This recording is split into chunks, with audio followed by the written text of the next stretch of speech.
I want to thank all our witnesses today. It's been very compelling testimony hearing about the challenges of escape roads, of wildfires, and the loss of homes and cabins, and floods, and food security, and a biomass project, and fuel management within the forests. And the reason I list those things, they're all things that are actually my personal experience in my own riding in northern Saskatchewan, but I'm hearing about them from northern Ontario and northern BC and northern Quebec, and so the witness's testimony is really appreciated.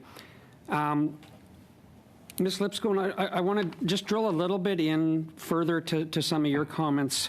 You talked about evacuations last year around water, or fires last year, water and floods this year, and some of the work that you've been doing. I looked on your website, and you talk about training 25 evacuation support specialists.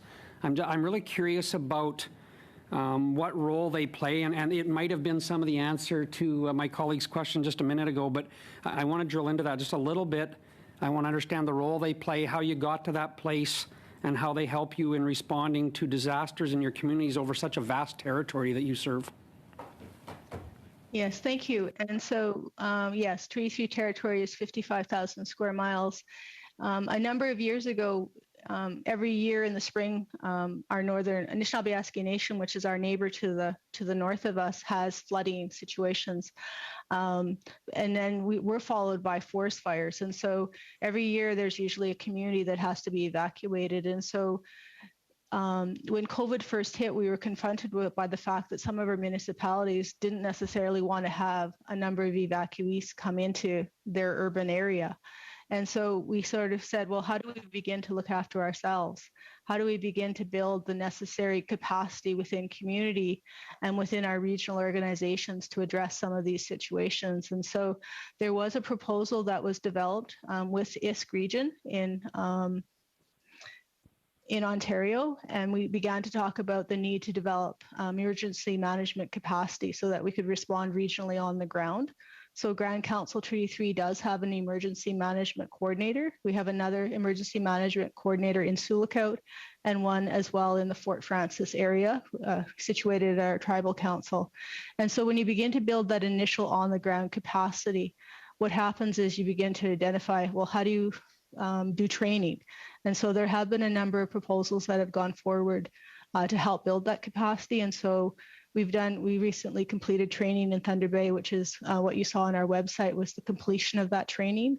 And what we find is that when we have individuals situated, they have a go-to person to go to. So it begins to build that communication and that network. I mean, you begin to talk about language. And so I didn't know anything about how much sand you need to fill sandbags, or, the poly that you need to put in place for that goes along with the sandbags.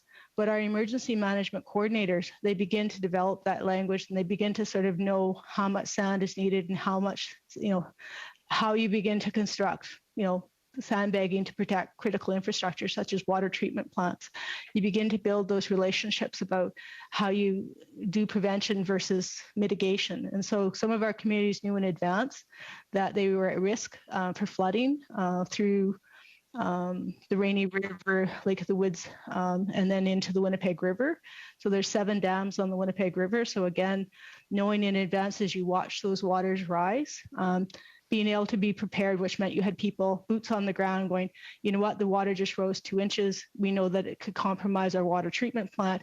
How do we actually make sure that we have the sand and we put the sandbags in place? That only happens when you have emergency coordinators and that they have the prerequisite training. So that they're that early soundboard, canary in the well type scenario that's sort of going, we got a problem, we need to act on it. Thank you for that. I think there's some history in a report somewhere that I read that, and I believe the number is that every dollar that's invested in preparedness and prevention saves $4 in response and recovery. So I give kudos to you and your leadership there on the work you're doing from a prevention and mitigation perspective. With the little bit of time I have left, I want to flip back to Chief Lampreau for a minute. Chief, you expressed some serious frustration about or I sense the frustration in the lack of kind of coordination between the federal government and the provincial government. And I just want to make sure that I'm not making assumptions that was just a huge challenge that we need to work towards better coordination maybe between the different levels of government. Would that be a fair assumption I made from listening to your testimony? Yeah, that would be a fair, yeah. That's fine. I don't want to put you on the spot. I wanted to quickly. The other thing you talked about is ATRs. We're up to the 5 minutes. I'm sorry, Mr. Chair. No problem.